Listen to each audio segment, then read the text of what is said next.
الله وبركاته. الحمد لله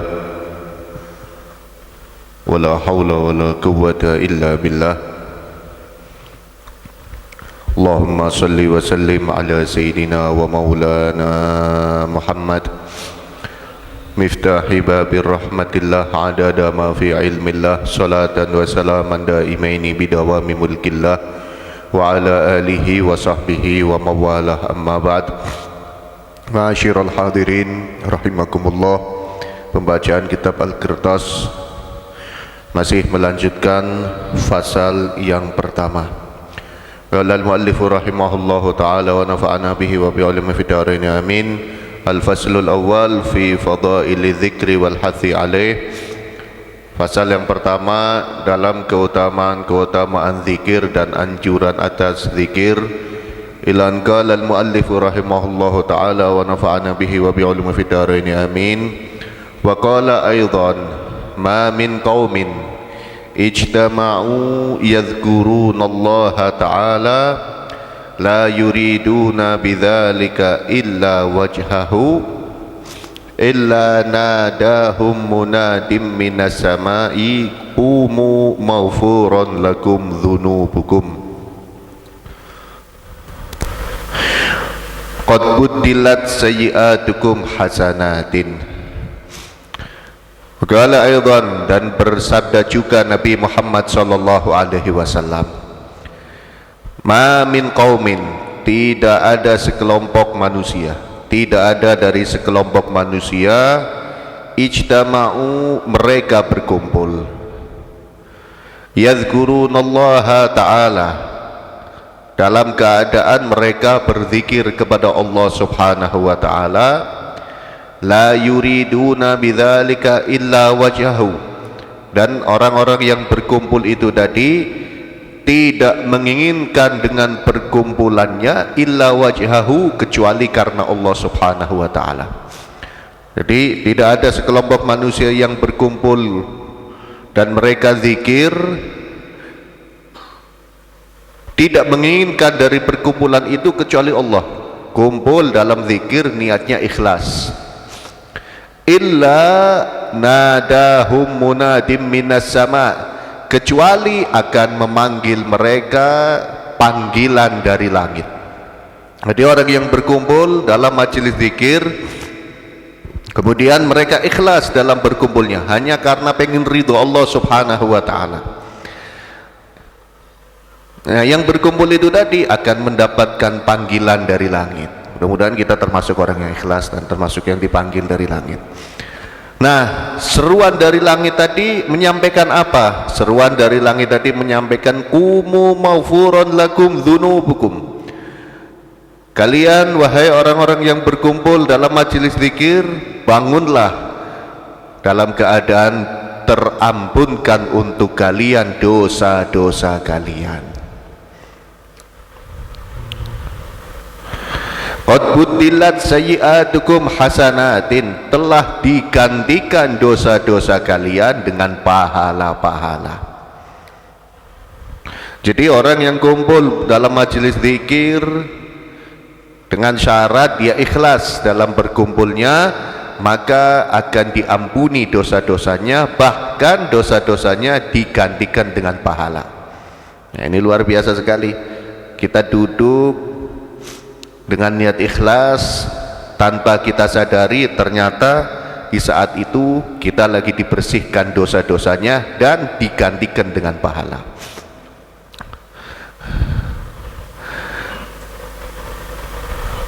Wa qala aidan, dan bersabda juga Nabi sallallahu alaihi wasallam. Kalau tadi Nabi bersabda tentang majelis zikir, keutamaannya, sekarang Nabi menyampaikan tentang kerugiannya orang yang berkumpul dalam perkumpulan selain zikir. Nabi SAW bersabda, maka ada qaumun mak'adan, tidak duduk sekelompok manusia dalam tempat duduk dalam sebuah perkumpulan, lam yadhkurullaha ta'ala, yang mereka itu tidak ingat kepada Allah Subhanahu wa taala fihi, dalam tempat duduknya itu tadi, walam yusallu ala nabi, dan sallallahu alaihi wasallam, dan mereka tidak bersolawat dalam tempat duduknya itu tadi. Jadi ada orang duduk kumpul zikir enggak, solawat enggak, cuman ngobrol aja, enggak ada ingatnya sama Allah sama sekali. illa kana alaihim hasratun yaumal qiyamah, kecuali atas mereka kerugian di hari kiamat karena duduk di tempat itu. Makanya dalam hadis lain Nabi SAW bersabda, khairul biqa'i masajiduha wa syarrul biqa'i fil ardi aswaquha, khairul biqa'i fil ardi masajiduha wa syarrul biqa'i fil ardi aswaquha, atau kama qala Rasul sallallahu alaihi wasallam. Sebaik-baik tempat yang ada di muka bumi, sabda Nabi, adalah masjid-masjidnya. Wa syarrul biqa'i fil ard, dan sebaik-baik tempat di muka bumi ini, dan sejelek-jelek tempat di muka bumi ini, aswaquha, pasar-pasarnya. Bukan berarti orang yang di pasar itu jelek semua, enggak. Cuman pasar ini tempat yang jelek di muka bumi. Kenapa? Karena di pasar itu kebanyakan orang lupa kepada Allah Subhanahu wa taala. Kalau di masjid kebanyakan orang ingat kepada Allah. Jangan dibalik. Oh, di masjid aja kadang ada yang ngambil sendal orang. Di masjid aja sekarang beritanya banyak yang kotak amalnya dibawa lari. Ya kalau seandainya memang itu ya yang dilihat dari sudut pandang itu, maka kalau masjid aja bisa seperti itu, apalagi di selain masjid. Apalagi selain masjid, karena orang ini kan biasanya ngikuti apa yang ada di situ. Kalau masuk masjid, di masjid itu orang ibadah, maka yang masuk masjid ikut ibadah. Masuk pasar, di pasar tuh orang biasanya cuma ngomongin masalah dunia, ya akhirnya ke bawah ngomongin masalah dunia. Nah, sebaik-baik amal adalah ingat Allah di tempat orang yang lupa. Jadi pasar ini paling jelek-jeleknya tempat menurut Nabi SAW, karena di situ banyak orang lupa kepada Allah. Tapi kalau di situ, di pasar tersebut itu ada orang yang ingat kepada Allah, ini sebaik-baiknya amal. Kalau di masjid orang ingat Allah lumrah, lah ini di pasar ada orang sholawatan, di pasar ada orang pegang tasbih, di pasar ada orang istighfar, ingat Allah sampai jual belinya jujur, bahkan dia bisa ngasih nasihat, bisa ngingetin orang lain biar ingat Allah Subhanahu wa taala juga. Wah, ini sebaik-baiknya amal. Ini sebaik-baiknya amal. Makanya kalau di pasar itu jangan sampai kita kosong dari zikir, sholawat paling enggak. Sampai diriwayatkan dulu itu, nah ini ya cerita-cerita seperti ini kita nerimanya pakai iman. Apalagi zaman sekarang ini cerita tentang karomah ini langsung disikat biasanya.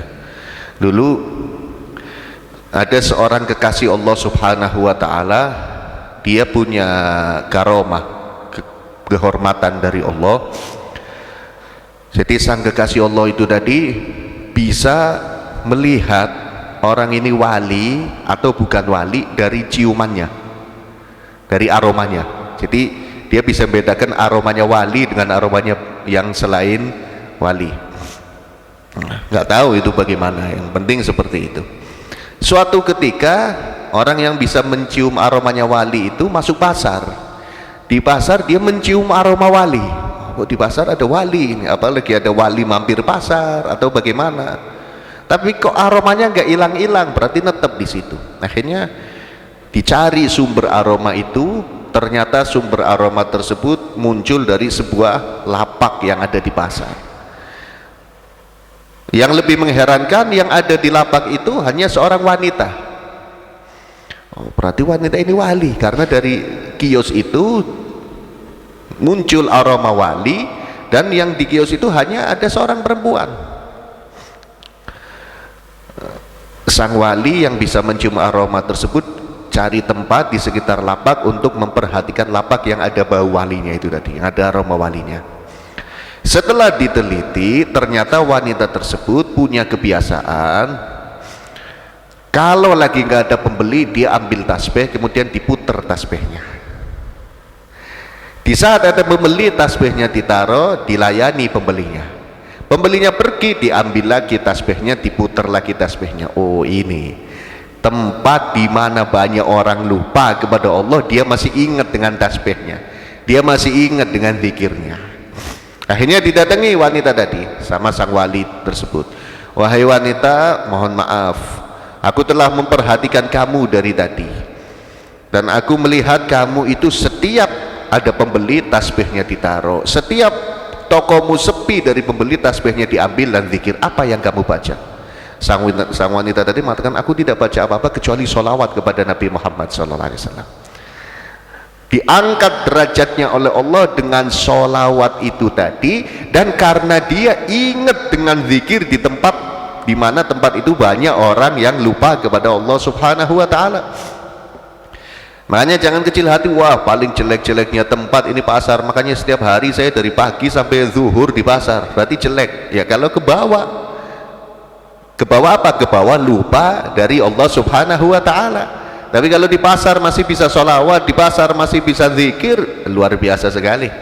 Makanya perbanyak zikir kepada Allah Subhanahu wa Ta'ala di tempat-tempat yang banyak orang lupa. Kalau seandainya ada orang duduk di tempat-tempat yang lupa, hanya ngobrol, jangankan di pasar, di rumah, nggak usah jauh-jauh, di rumah duduk ngobrol tanpa zikir sama sekali, tanpa ingat Allah sama sekali, tanpa sholawat sama sekali, ini menjadi kerugian besar nanti di hari kiamat.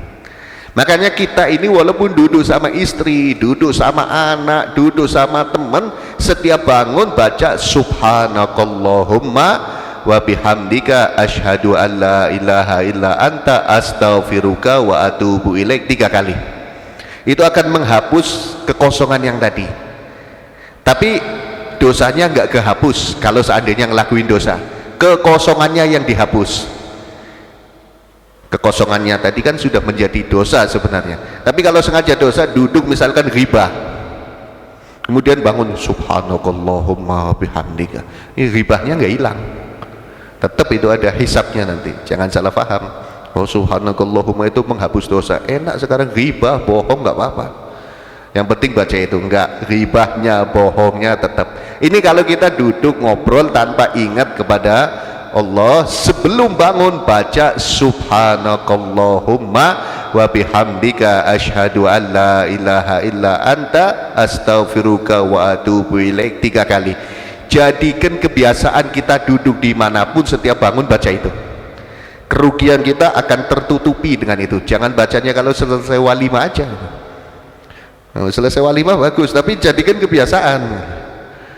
Dan biasanya masya Allah di sini kalau walimah seperti itu, bahkan ada sholawat pembubaran. Allahumma sholli ala sayyidina Muhammad, bubar. Sholawat buat ngusir orang.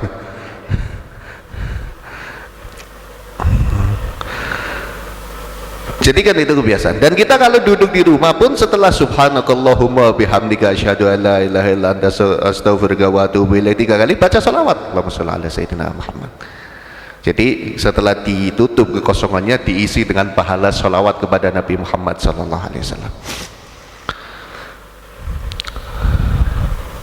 Wa qala aidan al-majlisu sholihu yukaffiru minal mu'mini alfi majlisin min majalisis su'. Nabi SAW bersabda, al-majlisu sholih, majlis yang baik. Majelis yang baik seperti ini, kita hadir majelis taklim dan majelis-majelis yang lain, kita memenuhi undangan walimah, itu majelis yang baik. Kita memenuhi undangan acara apapun, yasinan, tahlilan, itu majelis yang baik. Majelis yang baik, Nabi SAW bersabda, majelis yang baik yukaffiru minal mu'min, akan menghapuskan dari seorang mukmin alfi majlisin. 2000 kali 1000 itu berapa? Kalau 1000 kali 1000 sejuta. Kalau 2000 kali 1000 2 juta. 2 juta majlis min majalis su, dari majelis-majelis yang jelek. Kita duduk enggak zikir, itu kan majelis jelek. Tapi kita enggak cerita ghibah, Kita duduk, kita nggak cerita bohong, itu harus tetap istighfar, harus tetap taubat. Apalagi ghibah ini. Ghibah, kalau kita mau taubat, orang yang kita ghibahi harus kita mintai maaf. Kadang kan ada yang salah paham, habis ghibah tuh astagfirullah, astagfirullah, astagfirullah, itu nggak diterima sama Allah istighfarnya. Istighfar ghibahnya ya, kalau istighfarnya tetap diterima, tapi dosa ghibahnya nggak kehapus. Astagfirullah, astagfirullah, saya ghibah, dosa saya nggak hilang itu dosanya. Terus bagaimana? Datengin orang yang kita ghibah, minta maaf, dan harus terus terang, maaf ya, saya tadi ghibah Anda dengan fulan, ghibahnya seperti ini, seperti ini, seperti ini, seperti ini. Kalau orangnya ridho, baru Allah ngampuni dosa kita. Kalau orangnya tambah mangkel, ya tambah melekat dosanya. Lah kira-kira kalau ada orang kalau kita ghibah orang, kemudian kita minta maaf sama orangnya maaf, kenapa tambah marah gitu? Tambah marah, makanya susah dosa ghibah ini.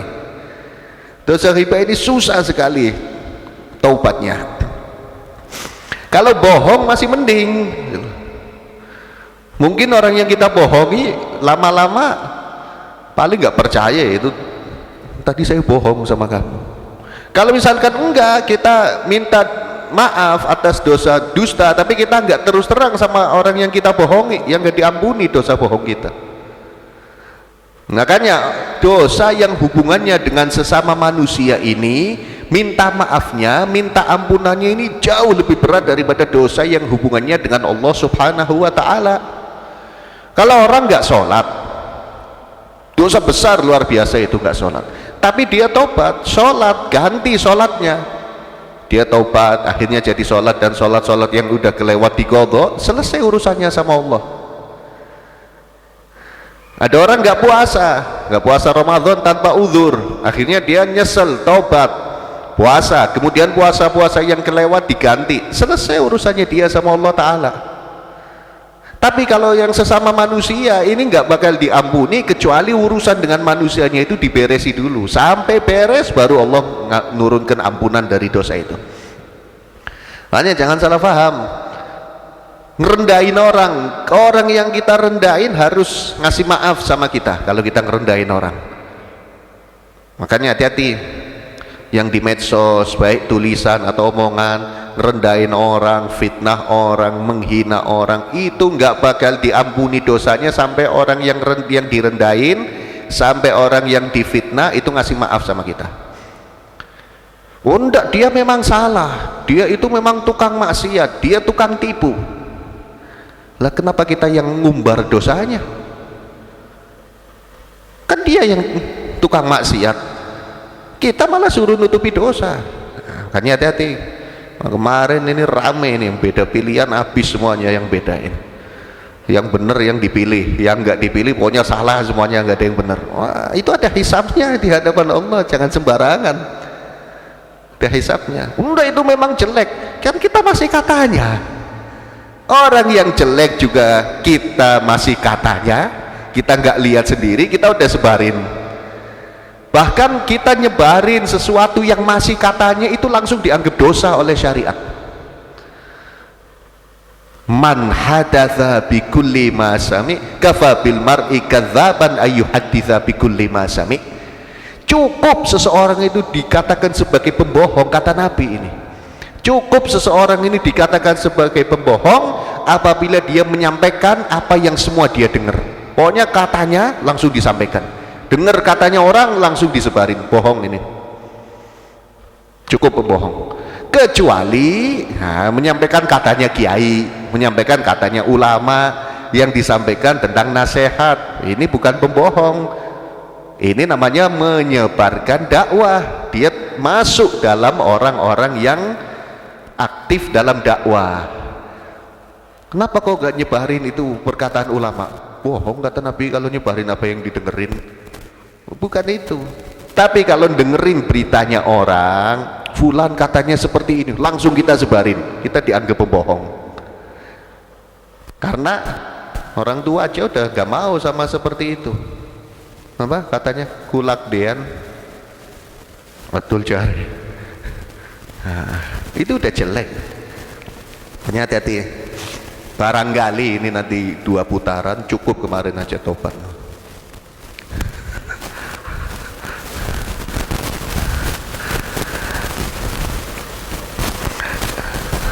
Nah kalau seperti itu, kita jelekin orang, kita fitnah orang, kita ngerendahin orang, dosanya nggak mungkin diampuni oleh Allah sampai orang yang kita rendahin ngasih maaf sama kita, sampai orang yang kita fitnah ngasih maaf sama kita. Naudzubillah.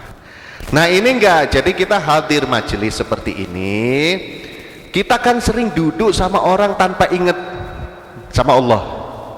Kita sering duduk sama orang tanpa ingat sama Allah, tanpa ingat kepada Allah, ngobrol asyik sana sini. Nah, itu jelek, nanti akan menjadi kekosongan. Kejelekan itu tadi akan tertambal dengan kita hadir di majelis-majelis seperti ini. Kita hadir di majelis seperti ini, yang kemarin-kemarin kita cuma seneng-seneng sama teman-teman tanpa ghibah, tanpa bohong, seneng-seneng aja, tertutup dengan kita hadir seperti ini. Sampai berapa sekali kita hadir seperti ini? 2 juta majelis kosong akan tertutupi. 2 juta majelis kosong akan tertutupi. Makanya luar biasa sekali rahmat Allah subhanahu wa ta'ala. Nah kalau kita setiap minggu misalkan 5 kali ngaji, berarti 2 juta kali 5 majelis kosong akan tertutupi, 10 juta. Makanya orang ngaji ini berat, berangkatnya ini udah ada perasaan berat, dan langsung muncul semua alasan-alasan kalau mau ngaji, yang inilah, yang itu, yang ini, macam-macam muncul, karena memang pahalanya besar sekali di sisi Allah subhanahu wa ta'ala. Ibadah itu semakin besar pahalanya, ya semakin berat dilakuin. Wa qala Abu Hurairah radhiyallahu an, dan berkata sahabat Abu Hurairah radhiyallahu an, inna ahla samai yatara'auna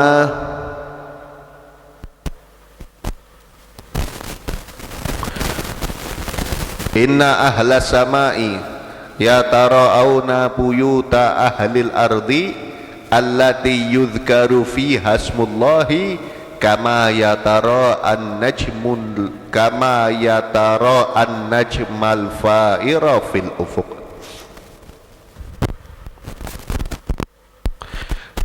Sahabat Abu Hurairah mengatakan, sesungguhnya para penduduk langit itu para nabi, para rasul, para malaikat, yatara'auna buyuta ahlil ardi, mereka saling melihat rumah-rumahnya penduduk bumi. Jadi kalau dari langit itu kan bisa melihat ke bawah, mereka melihat rumah-rumahnya penduduk bumi, allati yuzkaru fiha ismullah, yang disebutkan di dalam rumah tersebut asma Allah, maksudnya di dalam rumah tersebut dibacakan zikir, kama yatara an-najmal fa'ira fil ufuq, kama yatara an-najmal fa'ira fil ufuq, itu sebagaimana terlihatnya bintang yang gemerlap di langit, atau kama yutara an-najmul fa'iru, kama yutara an-najmul fa'iru fil ufuq, sebagaimana terlihatnya bintang yang gemerlap di langit. Kita kalau langit lagi cerah itu kan bisa ngelihat bintang-bintang yang begitu indah, gemerlap, dengan gemerlapnya cahayanya bintang. Rumahnya penduduk bumi yang di dalamnya dibacakan zikir, dari langit itu akan terlihat bercahaya seperti bercahayanya bintang di langit. Jadi orang makhluk penduduk langit, para nabi, para malaikat itu melihat rumah-rumah yang dibacakan zikir itu seperti kita melihat bintang di langit, kama yutara an-najmul fa'iru fil ufuq. Kita ngelihat bintang dengan cahayanya gemerlap kan seneng, indah. Penduduk langit lihat rumah yang digunakan, yang dibacakan zikir di dalamnya, mereka juga melihat rumah itu indah, bercahaya, gemerlip. Nah, makanya kalau pengen rumah kita terlihat indah, bacakan zikir. Kalau penduduk langit aja ngelihat rumah yang dibacakan zikir itu tadi terlihat indah, bagaimana dengan perasaan kita masuk rumah kita sendiri? Rumah yang dibacakan di dalamnya Al-Quran, rumah yang dibacakan di dalamnya sholawat, rumah yang dibacakan di dalamnya istighfar, itu nikmat sekali ditempati. Makanya coba lihat, maaf, kalau rumah buat belajar Quran itu biasanya enak ditempati. Nggak perlu mewah, nggak perlu indah, tapi masuk itu auranya positif. Rumah yang sering dibacakan untuk jamiahan, untuk majelis sholawat, dan penduduknya setiap harinya istighfar, setiap harinya sholawat di situ, itu terlihat nikmat sekali, enak sekali ditempati. Itu yang akan bisa menjadi baiti jannati, rumahku, sorgaku. Makanya kita ini kalau ngelakuin sholat sunnah itu afdolnya di rumah.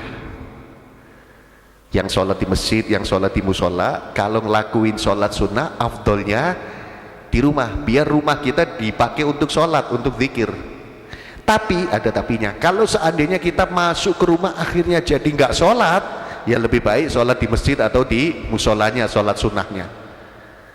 Mau sholat ba'diyah di rumah, ba'diyah Jumat misalkan, itu afdol. Tapi sudah dicoba berkali-kali, pengen dapat afdoliyahnya sholat ba'diyah, nyampe rumah malah batal sholatnya. Ada ketemu istrinya, ada ketemu anaknya, ada tamu, ada macam-macam. Wah, ini kalau nyoba di rumah berkali-kali belum bisa, ya lakuin di masjid, lakuin di musola. Tapi kalau yakin bisa, lakuin di rumah. Yang bangun malam biasa ngaji di musola, ngaji di masjid, tarhim, sebelum ke masjid sholat dulu di rumahnya, kemudian sholat lagi di masjid atau di musola. Jadi rumah kita dapat keutamaan sholat malam. Yang biasa baca Quran di masjid, di musola, baca Quran dulu di rumahnya. Jadi rumah kita dapat keutamaan bacaan Quran. Beberapa waktu yang lalu ada orang cerita. Jadi ada orang cerita, memang sekarang ini kan kalau kita baca berita itu banyak sekali berita-berita KDRT, kekerasan dalam rumah tangga. Ada suami, ada istri yang dipukuli suami, ada suami yang mau dibunuh sama istrinya. Jadi macam-macam, bukan suami aja yang jelek sama istrinya, ada istri yang jelek juga sama suami. Ada suami yang soleh sama istrinya, ada istri yang soleha sama suaminya, yang tak, macam-macam. Manusia ini beda-beda. Nah, di antara penyebab keluarga ini sering cekcok, di antara penyebab keluarga ini nggak harmonis, itu karena rumahnya nggak pernah dipakai zikir, kalaupun dipakai cuman sesekali.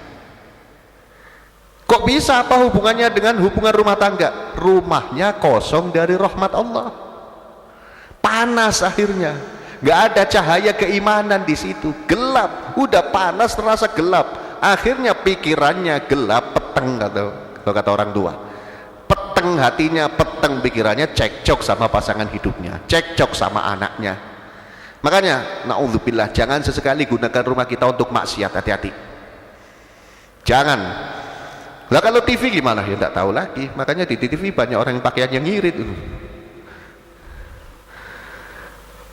Gunakan zikir, bacakan Quran, bacakan sholawat, bacakan istighfar.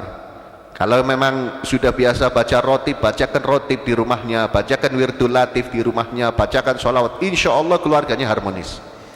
Kenapa? Turun rahmat dari Allah subhanahu wa ta'ala di rumah itu. Bukan hanya harmonis, kalau keluarga harmonis, perasaan bahagia, rezeki pun lancar, rezeki lancar. Makanya hati-hati, jangan gunakan rumah kita untuk yang tidak diridhoi oleh Allah. Kita dikasih rezeki oleh Allah untuk bikin rumah, kemudian dijadikan rumahnya untuk maksiat, naudzubillah. Kita dikasih rezeki oleh Allah untuk bikin rumah, untuk bangun rumah, untuk beli rumah, gunakan rumah itu untuk menurunkan ridho Allah subhanahu wa ta'ala. Akan jadi barokah hidup kita dunia akhirat. Wa qala al-Imam Muhammad al-Baqir ibn al-Imam Ali Zainul Abidin radhiyallahu anhuma, anna sa'iqata tusibul mu'mina wal kafira wallahu a'lam bissawab. Sekedar mengingatkan, malam Ahad ini malam nisfu Sya'ban. Yang biasa baca Yasin 3 kali dengan doanya, dengan niatnya masing-masing beryasin di musolanya masing-masing, pasti akan diajari, atau di masjidnya masing-masing, ataupun sama keluarga, sama anak istrinya, teruskan. Kemudian malamnya itu malam yang doa kita diijabah oleh Allah subhanahu wa ta'ala. Makanya di malam nisfu Sya'ban pertama jangan maksiat sama sekali, usahakan itu. Yang kedua, perbanyak istighfar dan sholawat. Yang ketiga, minta sama Allah apapun hajat kita. Minta. Kita doakan ekonomi kita, ekonomi bangsa kita, ekonomi anak istri kita, ekonomi keluarga kita, doakan. Kita doakan nilai ujian anak kita, silahkan. Mau minta nanti 2029 anaknya nyapres terus jadi presiden seumur hidup, nggak apa-apa. Selama mintanya sama Allah dan bukan minta sesuatu yang dosa, yang haram, nggak apa-apa. Tapi jangan lupa minta biar kita husnul khotimah. Nah itu minta sama Allah. Setiap habis sholat, setiap sholat malam, setiap sholat duha, ketika kita ziarah, minta husnul khotimah setelah panjang umur. Minta terus, jangan sampai lepas dari minta husnul khotimah ini. Bahaya, kita hidup cuma sekali, mudah-mudahan husnul khotimah. Nah, malam Ahad yang hadir majelis burdah yaitu baik sekali, kemudian dilanjutkan dengan doa masing-masing di rumahnya. Bahkan dikatakan oleh sebagian ulama kalau bisa malam nisfu itu melek semalam suntuk, minta sama Allah sebanyak-banyaknya. Kadang ada yang agak salah paham, ibadahnya pas-pasan, mintanya sama Allah banyak. Minta sama Allah ini ibadah, jadi semakin banyak mintanya ya semakin banyak pahalanya. Bahkan dikatakan ad-du'a mukhul ibadah, doa itu otaknya ibadah. Manusia kalau tanpa otak kan nggak berfungsi itu hidupnya. Manusia hidup iman tapi nggak minta sama Allah, apa maksudnya kok dia nggak minta sama Allah? Apa merasa nggak butuh sama Allah? Jadi yang banyak minta sama Allah. Semakin banyak kita minta sama Allah, Allah semakin cinta sama kita, Allah semakin dekat sama kita. Sebaliknya semakin sedikit kita mintanya sama Allah, semakin jauh. Nggak minta sama sekali, marah Allah sama kita. Wallahu yaghdabu in tarakta su'alahu wa bani adama yaghdabu hina yus'alu. Dan Allah paling marah ketika Anda tidak minta kepadanya, sedangkan manusia paling marah kalau dimintai. Jadi jangan samakan Allah dengan manusia. Kalau manusia kita mintanya macam-macam dianggap rewel, kalau sama Allah kita mintanya macam-macam dicintai sama Allah subhanahu wa ta'ala. Makanya minta yang banyak, jangan malu-malu, minta yang banyak, sekalian minta yang banyak. Seandainya nggak diijabah sama Allah, dapat pahala. Maksudnya bukan nggak diijabah, seandainya Allah ngasihnya nggak sesuai dengan permintaan kita dapat pahala. Nah untuk malam Ahad itu malam nisfu. Wallahu alam bishawab. Ya Rabbana.